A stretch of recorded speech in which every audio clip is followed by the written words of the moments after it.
So we're looking at level 2 English writing section, and we're going to look at convey clear meaning. So let's go on to the PowerPoint. There it is. So the aims and outcomes of today are so that you can be aware of what is clear, concise and precise. Now you're going to see the words concise and precise quite a bit. So would you like me to explain exactly what concise and precise mean? Or are you okay on that? Yeah. Yes, explain it, please. Okay. So concise, I've got Anna joining as well now. So concise means to, when you're just giving information very clearly, you're only using a few words, it's very small, but you've got all the detail there. So you're giving all the information in 1 or 2 sentences rather than 3 paragraphs. So you're giving them in a couple of sentences, it's clear, it's concise, and it's just to the point. So you're not putting anything extra or anything that you don't need in it. Hi, good morning, Anna. So, and precise means that the information is accurate, it's careful, you've got all of the details that you need, but you don't have anything extra, you've got no extra words.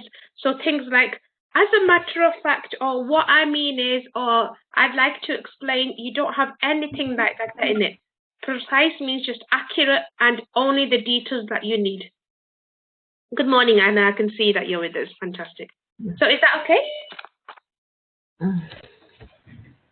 Brilliant. Yeah, morning. It's okay. Morning. So we've got clear, concise and precise writing. We're going to know what the different formats are for different document types.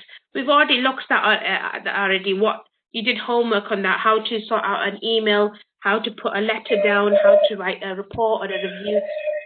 Plan your writing, proofread your work. So proofreading is when you've actually finished your work, you go back over it and you check it for any mistakes, any information that you missed out, any full stops that you need, any wrong grammar, any capital letters that you need to add in. So that's what proofreading is. And you should be able to try and use clear, concise and precise writing, know how much detail to use, know the typical lengths of certain documents, and know how long a letter should be, know how long an email should be. And you should be able to use all of these above qualities to have a nice, clear format in your work. So again, we're going to go over all of these things that I'm talking about very easy in the PowerPoint. So we're going to be clear and concise. So a good piece of writing is appropriate to the audience that you're doing it for. So if you're writing it for adults or children, you're going to have to adapt it in accordance to their understanding. So make it clear, easy to understand, concise, make it to the point, and then precise, say exactly what you're trying to say without any extra words. Then you've got clear writing. So avoid vague language like, oh, I think, or maybe, should we, and that type of things. Have a clear structure and use the correct punctuation and grammar. So we're going to look at these 2 paragraphs here. We're going to read them and we're going to see which one is the most clear. So it's 2 paragraphs on training at our mental health and wellbeing centre. So they're saying there's a training that's going on, and we need to find out which one is clearer, which one gives you the most information without extra words. So the first paragraph is, I'll read so this one first. So on the day, you will learn how to keep safe in case of a fire. It is an important day for everyone to be involved and learn some vital skills that will help you and your colleagues over the coming years. We'll be using lots of equipment, so come dressed accordingly. There will be lunch break with the refreshments. So that's first paragraph. So remember which one is most clear. This is second paragraph. The fire safety training day starts at 9 a.m. next Monday. Participants should arrive in good time and wear comfortable clothing. By the end of the day, you will know how to use a range of fire safety equipment, including different extinguishers, reels, and blankets. Refreshments and lunch will be provided. Anyone who experiences anxiety need not attend. So which one is clearer? This one, number 1, or number 2? Number 2. Number 2. Brilliant. And why is it clearer? Segregation is date and time. Yeah, so it goes It's 9 a.m. accurate Monday. information. It tells you exactly what you're going to be doing. Exactly. Yeah, so it is much clearer. Yes. Precise. 100%, yes. Then this is to be concise now. So when you're being concise, these are the things you should not do. So don't do these. So let's put a big cross next to them. So you don't repeat your language. You don't use redundant language. Redundant as in words you don't actually need. So don't put extra words in it just to make it bigger. Don't overuse or use unnecessary phrases. So don't use these type of words now. Don't use these phrases. Don't use due to the fact that or as a matter of fact. All things considered, for all intents and purposes, have a tendency to, in a manner of speaking, and what I mean to say is, so don't use these. You don't need them. It's just too much information. You're putting too many words. It's not concise, so keep it to the point is what we mean for this.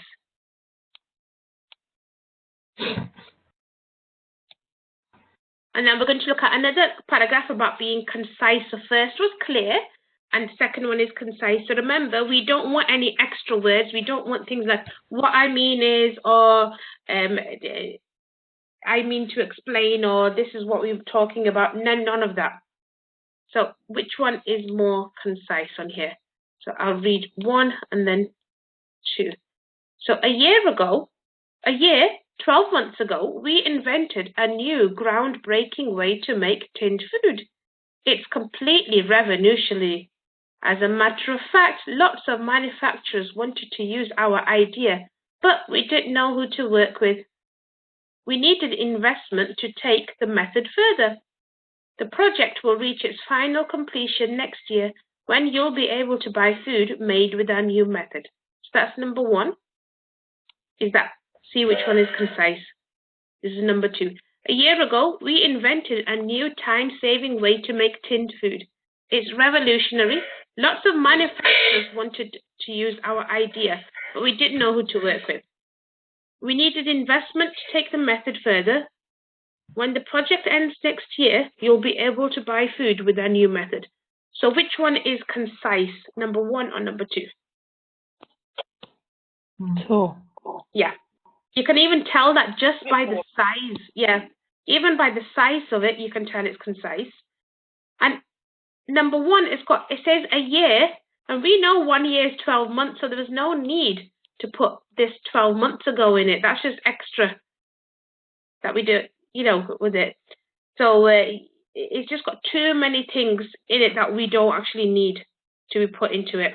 We don't need groundbreaking, revolutionary, new way to make tin food, because we're not interested in that. We just want basic, concise information.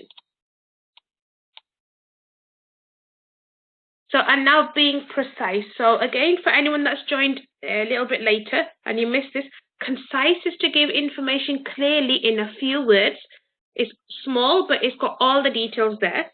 And precise is to be accurate and careful, only include the details that you need and nothing extra, no extra words. So precise is to say exactly what you mean and keep it direct. So if you can use one word instead of a long sentence, then do it. So you've got 2 sentences here. Amy made a well-researched, compelling presentation. So this sentence is an example of a precise sentence, and this is better than the original sentence would have been. Amy made a presentation that convinced a lot of staff and used a lot of research. This is just too long, so we don't need that. So make it nice and small.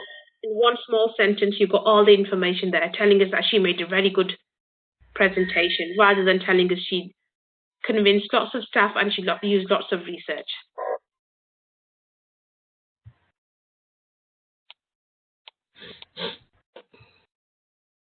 So an example of being precise. So which paragraph is more precise? So number 1 or number 2? Okay, so Number in my, one. yep, okay. How do you say that is? Yeah, because the short one, you know. Yeah, it is. That's true. It is a lot shorter. Yes. So let's go over it very quickly. So in my spare time, I like to go running. It's a good hobby for lots of reasons. You burn calories. You're sociable. You can join a club with others, and you can run whenever you like. So it's nice. It's short, and it is precise. You're 100% correct.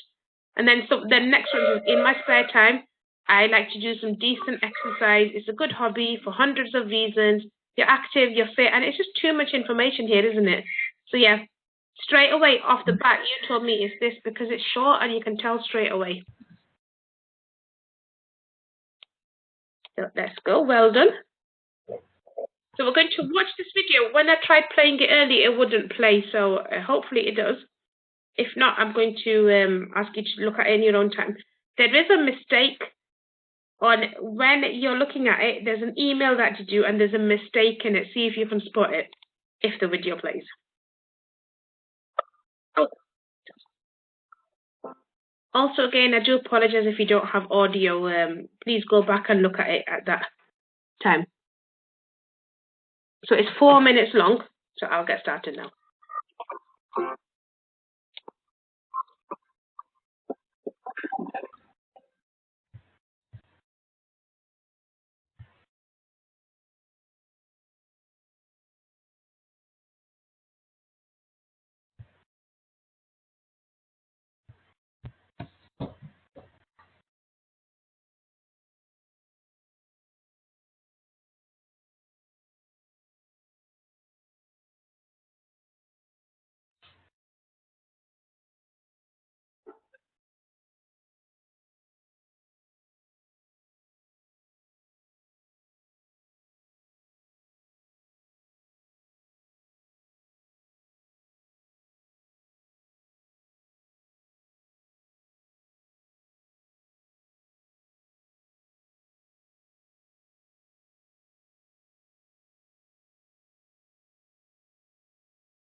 We don't want that starting again. It's fantastic. So, and did anybody see what the mistake was?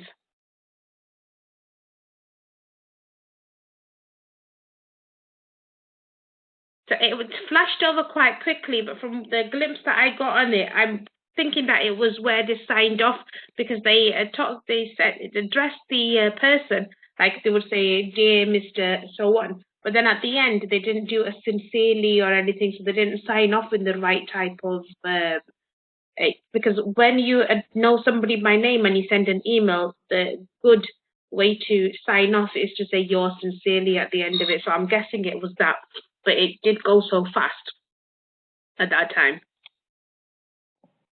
So on to writing formats. We've got 7 writing formats that you're expected to know and produce in your Level 2 English assessment.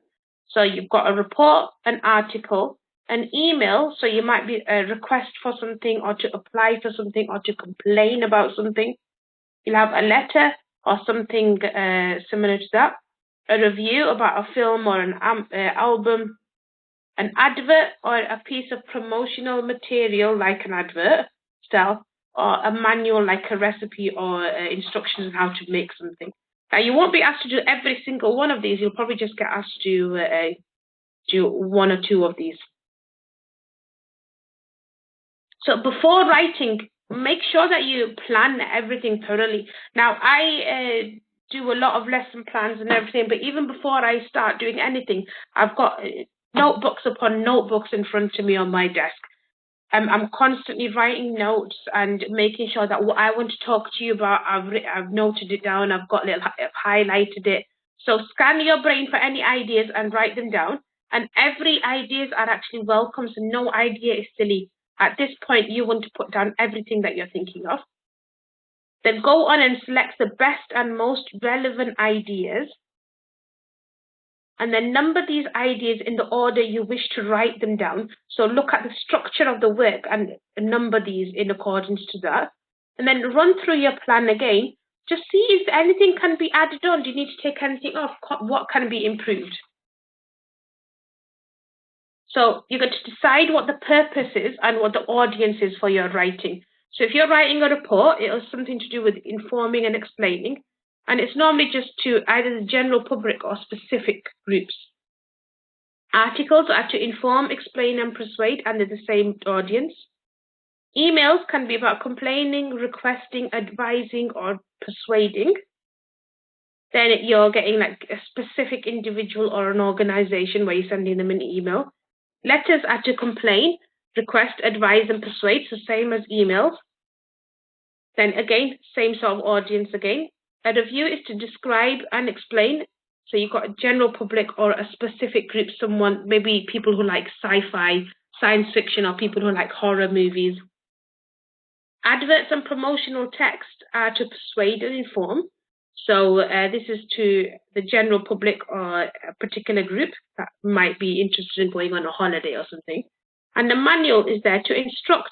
So it's to the person that has bought it and also to any person that might be interested in learning about something.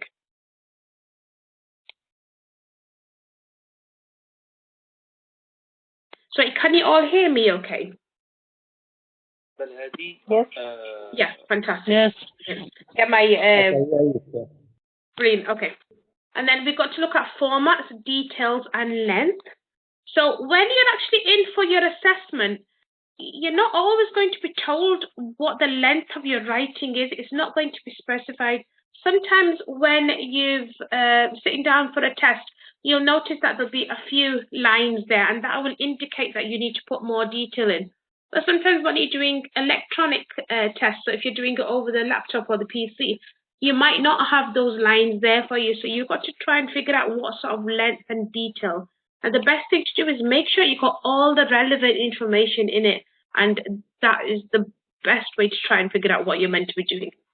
So an article, you need to have something you need to have a sender's address on that. That'll be for the letter, sorry. Make sure that the address is who it's going to. Make sure it's got a date, it's got a hello, hi, and it's got a yours sincerely or a kind regards or take care, those type of things. So if you know the name of the person you're writing to, so for example, Mr. Smith, Mr. Omar, if you're writing it to me, make sure you sign off by saying yours sincerely. So the detail on the list is task dependent, but you need to cover all the important points and put in every relevant detail. So an email should have a heading and subheadings.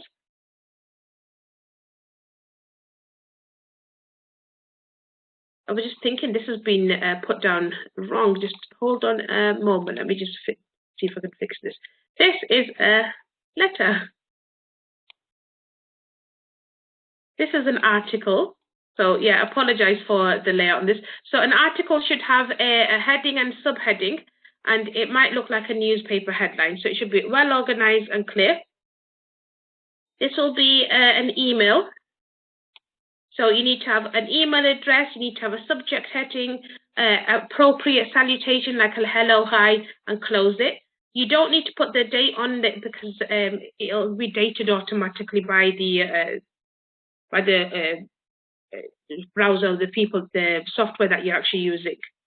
And if you don't know the person you're talking to, just do dear sir and madam, and then you just say yours faithfully at the end. And then a report, make that into a nice R, should have a heading, and it might have subheadings to put sub-information in, and it might have diagrams or charts, but you're not expected to put in diagrams and charts in an assessment. You just need to put down the main text type of detail, like headings and subheadings. So it's a short introduction. Good. Scroll down, short instruction, and it's got a big body of main detail, and it's got some supporting detail to support that as well.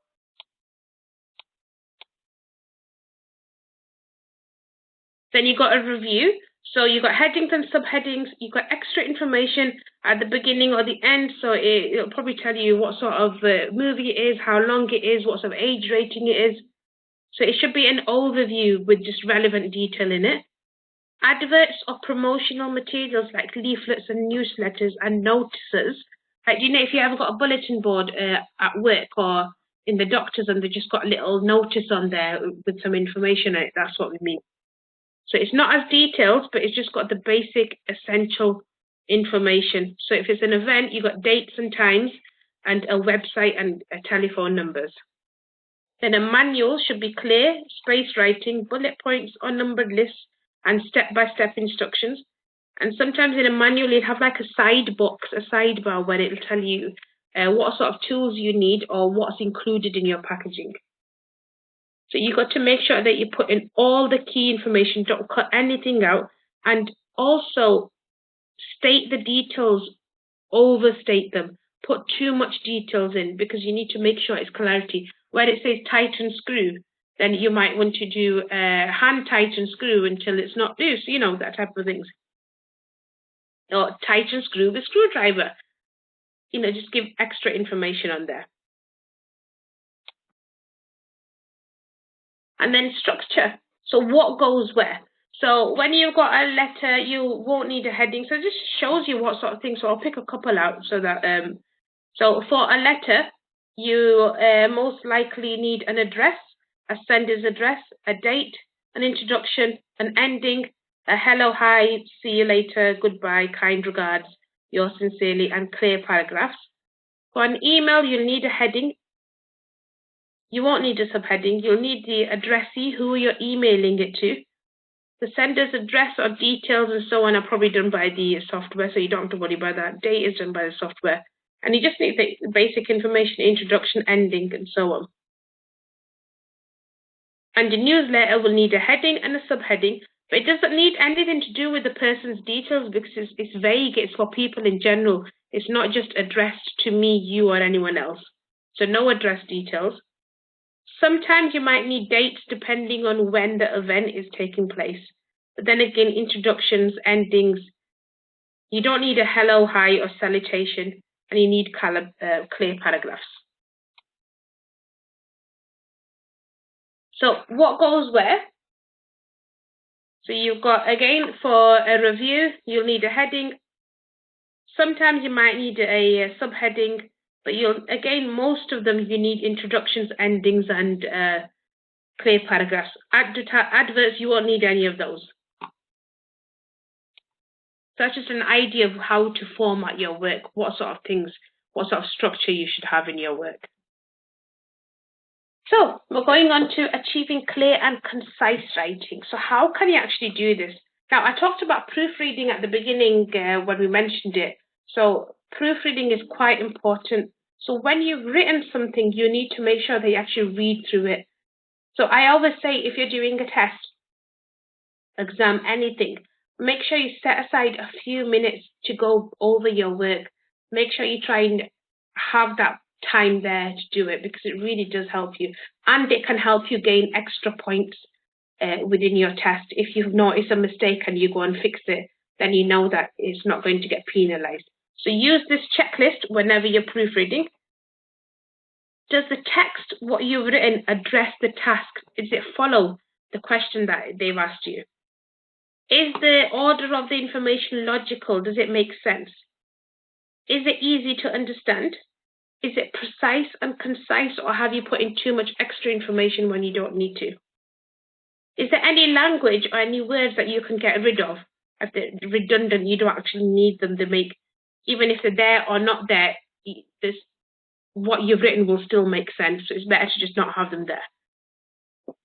So does the grammar, the punctuation, and the spelling that you've used help the meaning of the text? So are they correct? Have you formatted the document correctly? So is it in the right sort of order? Have you got headings, subheadings, clear paragraphs, a hello, a salutation to say dear sir, madam, or dear Mr. Muhammad, anything like that, and then saying yours sincerely. And read it under your breath for you. So if you're in a test environment, obviously reading out loud is going to be a bit of an issue, but you can read it quietly to yourself. And then does it make sense to you if you read it like that? So proofreading is vital for your assessment. So when you're doing assessment, make sure that you check your work for spelling, grammar, and punctuation mistakes. Scan through your work and see if there's any mistakes. You find them, fix them. Look at ways to improve what you've written. So sometimes I'll, at the moment, I do a lot of PowerPoints that I create for my students that are within healthcare. And then when I'm looking through those PowerPoints, I'll make sure that I do set a good amount of time to go through each single slide. And I will notice sometimes I've made spelling mistakes. Sometimes I've put in sentences that don't actually make sense. So you've got to go back and look at ways to improve what you've written, even if it is adding an and or a capital letter or a full stop. All of these things do work. So it's okay to cross something out. If you don't have something better to replace it with, if you're doing a written test where you're physically writing, or if you're just writing something down on a piece of paper, just put a nice, neat line through it. Don't put lots and lots of crosses through it. So don't go like this, because that we don't want to. We want to see what mistake was there, but we just want one nice, simple, straight line through it. It looks neat. This looks messy, so we don't want that. And then if you've got any extra detail, add it in. So if you've got a test that lasts an hour, every minute is crucial. So when you're proofreading it, just go and add some more detail in if you think it can use more detail. So is everyone ready? We've got 3 quizzes today. So I'd like to go through those. So if you're muted, please unmute yourself. And I'll be asking you these questions now. So let me just check everyone is. Oh, fantastic. We're all unmuted. So first question, what is clear writing? Is it A, writing that is formatted correctly, B, writing that is spelled correctly, C, writing that is easy to understand, or A, B, and C? D. Sorry, where have I gone? Oh, I've confused myself. D, yes. It's A, B, and C. You're correct. Yeah, it's D. Fantastic. So which option best shortens this sentence? So the sentence is, there were many factors that influenced her decision. So I actually think there can be some of these. So she became a mechanic for many reasons. She became a mechanic due to many factors. There were many influences on her decision, and many factors influenced her decision to become a mechanic. B. Yeah? So, to be honest, it could be any of these. All of them, depending on your preference. It could be D, B, A, or C. I prefer D. This is the one I would use. Because it's still got the word influence. Yeah. Because you've still got the word influenced in it. But that doesn't make this wrong. Even this is correct. So they're all fine for me. So I would say it's a good option to whichever one you suit best. So which of these phrases can be removed from a text? All things considered, as far as I'm concerned, at the present time, or all of them? That's what I said. I'm concerned. So, what do you think? This phrase could be removed from the So remember, this is just all extra information. Oh. So I would say all of them. C. You can get rid of every single one of these. If you're trying to be clear and concise, you don't need any of these in there. So you can say A, B, and D are the ones that you can remove. So all of these I could remove. Okay. And then what does proofreading mean? So reading your work out loud, making sure that you got your spellings correctly, sending your work to your tutor, or checking your work for any errors and that is fit for purpose.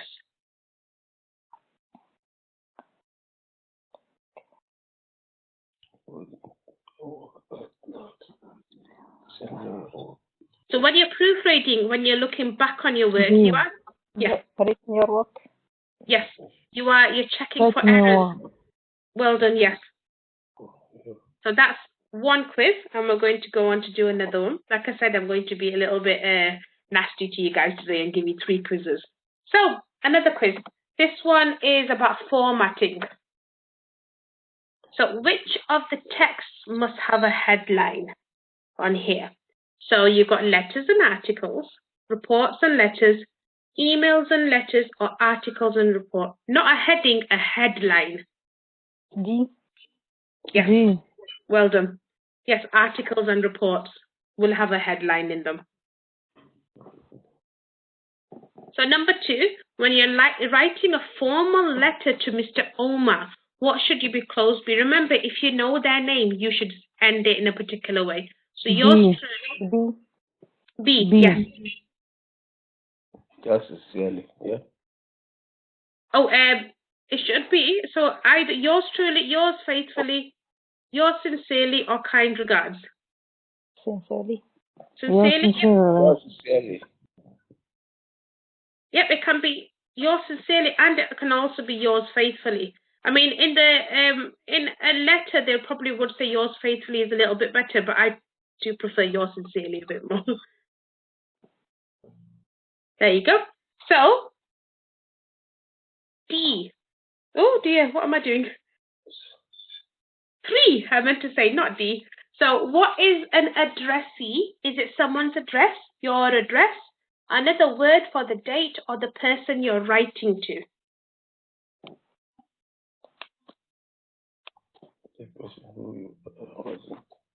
D. Yeah, yeah, D. Well done. D. That's right. The person that you're writing to. Yeah. If you noticed my error, I actually gave you the answer before I even said the question. And then number 4 for this, there's 5 in this little quiz. So why should I proofread my written work? Is it so you can pass 5 minutes of your time? Is it so you can rewrite it all? Is it to look for any errors and possibly add any details? Or is it to change any textual features? C. Yes, well done. It is to look for errors and add any details if you need them. And then 5, the last one for this quiz. What is a subheading? So it's the title of text, the last paragraph of a text, a heading for a paragraph, or a heading given to a subsection of a piece of writing. D. Well done. Yes, you're correct. It is a heading for an extra piece of subsection of information.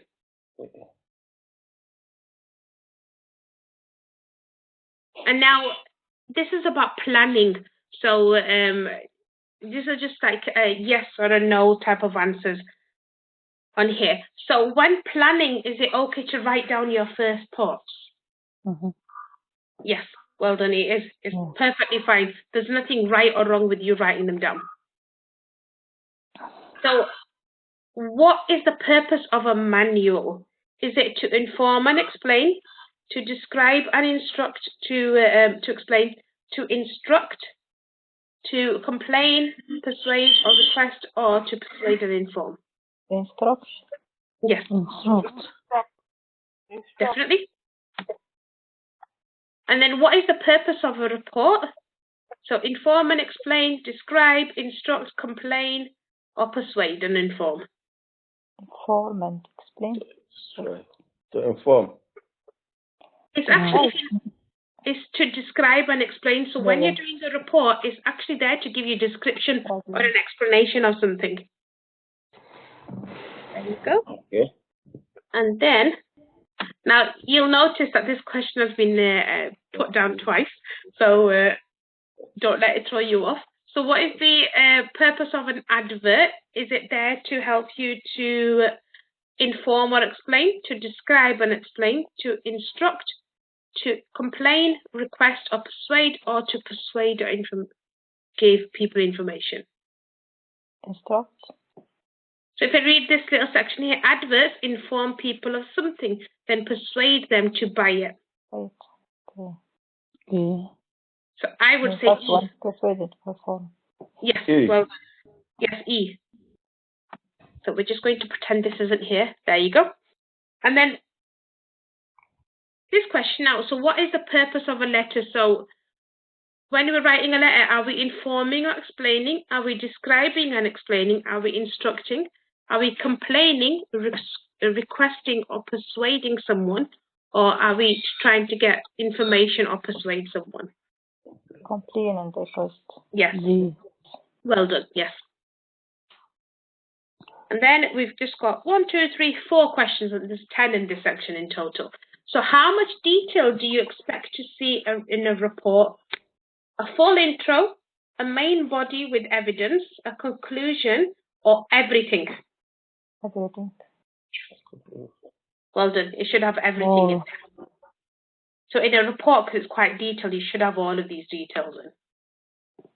And then if you're writing instructions on cooking an omelette, which details would not be essentials? So on this question is which details don't you actually need? So you've got D and something else as well. You don't need D. D, 100%, yeah. And then there's also something else. C. Yeah, C and D. You don't need these, so you've got cross them out. We don't need those. Because you can still learn how to cook an omelette without having a description of how to eat it or without having a photo of what it looks like. And then what would you not expect to see an advert for a guided tour to the Blue Mosque in Istanbul? Would you see an address, an addressee, prices, opening times, or rules for entry? So what should you not see? A. Yeah, A. So you don't need, because it's not addressing it to one person. It's for everybody to look at. It's an advert. And I think, is this the last one? I'm sure it is. So why would you not put a date on an email? So it's too formal, it happens automatically, or it's unnecessary? B. Yeah, it happens automatically, yeah.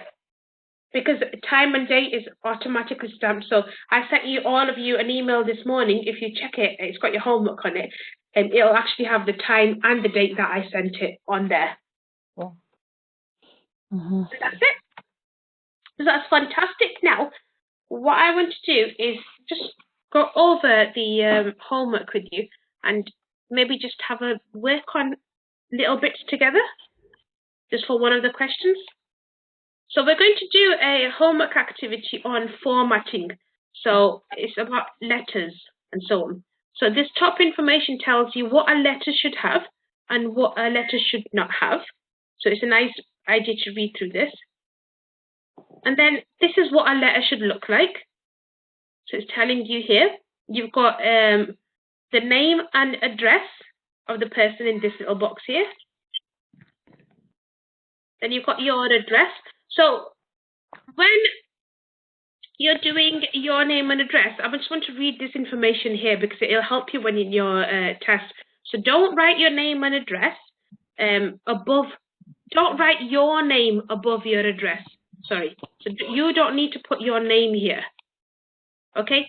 Take care that your address is functional. It's got proper spelling and punctuation. And that if you want to, when you're in assessment, you don't need to write your address, real address down. You can just make it up. And when you're doing assessments online, this is only when you're doing it on the computer. Don't worry about formatting it. You don't have to make sure it's on this side. As long as your address is above this person's address, then you're fine because we'll automatically understand that this is meant to be there. So you don't need to spend 5 minutes sending it over there or tabbing it and centering it, putting it left. So don't worry about that. Your name and address can be here as well, as long as it's on the top of this, other persons who you're sending it to name and address. Do you understand what I'm saying? Yeah. Yes? Fantastic. Brilliant. So yeah, so you got that, you've got the date. So you just put in a date. In that you've got a hello, hi, use the dear sir, madam, or dear Lydia, dear class, dear Clifford, dear Anna, those type of things in there. Put down the content. Make sure it's got an introduction and it's got a middle and an end. Put in paragraphs if it's a couple of quite complex information. Split the information up. In a paragraph, make sure it's not longer than about 6 sentences. If you start going longer than 6 sentences, that paragraph is too big. I always say aim for 4 to 5 sentences per paragraph in a letter. It makes the information much easier to read. And then you're closing it off. If you know the person's name, you say yours sincerely. If you don't know the person's name, then put down kind regards or yours faithfully. And then pop your name, sign your name there. If you're on a computer and you don't know how to do that, just type your name and change the font into change it into italics or something.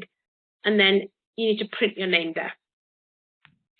So we've got this letter here, and there's quite a few errors, mistakes in this letter. And I'd like to, if you could all look at it, then we can go through it together and see what sort of mistakes are in here. So, yeah, so the address, yeah? Yeah. So there's no, which address? Okay, your address. Yeah, sender's address is not here. Well done. You picked that up straight away. No sender's address there. There's something wrong in this section too, if you look. What is wrong here? What goes at the bottom of, what would go underneath here? Postcode. Yes, there's no postcode.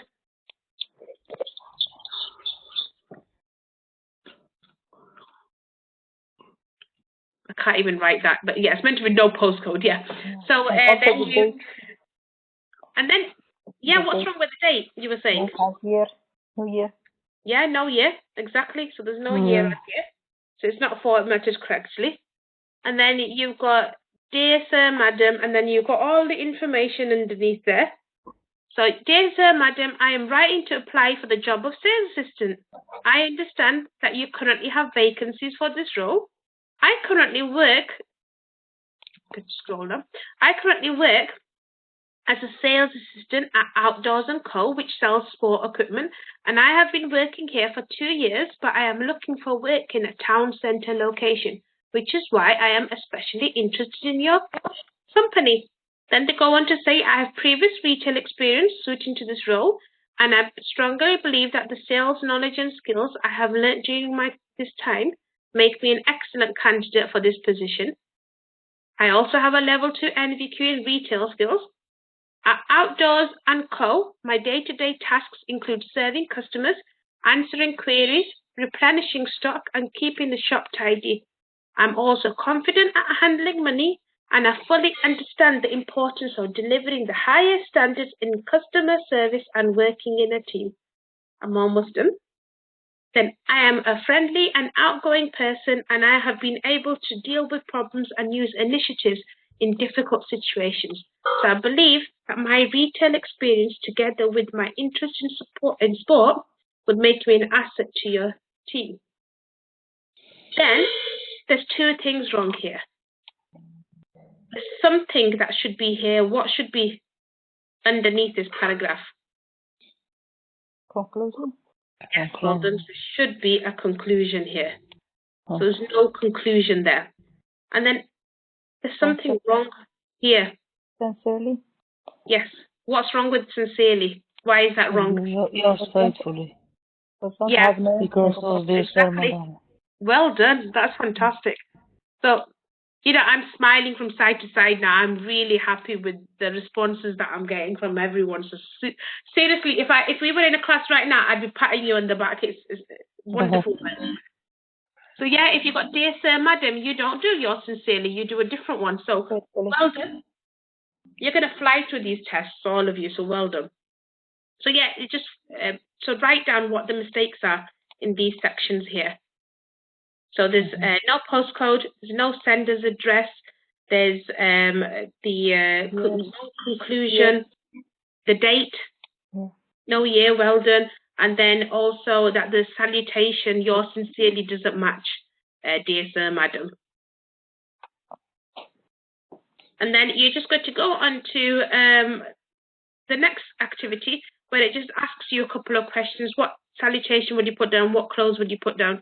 And then put it on there. So yes, it's simply quite straightforward. I've already emailed this to you. If you find that it's not in your inbox, just let me know on the group message and I'll resend it out to you. So